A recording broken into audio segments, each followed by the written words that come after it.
Hi, it's March the 27th. Healey's painted and ready to be assembled.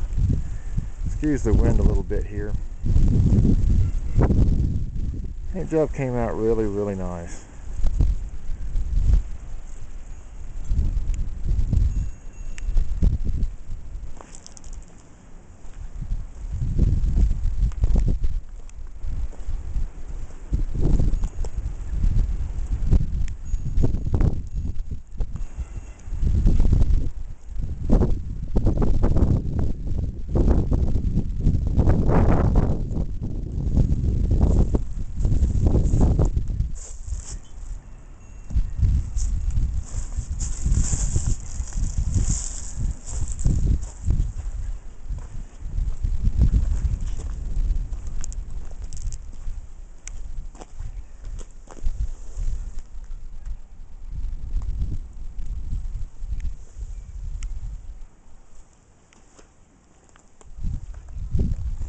Hope you enjoyed my series of videos. The next one will be with it assembled.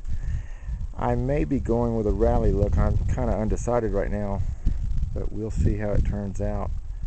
The paint is just really nice. I couldn't ask for a better looking car to complete. Enjoy. Thanks again for watching and stay tuned.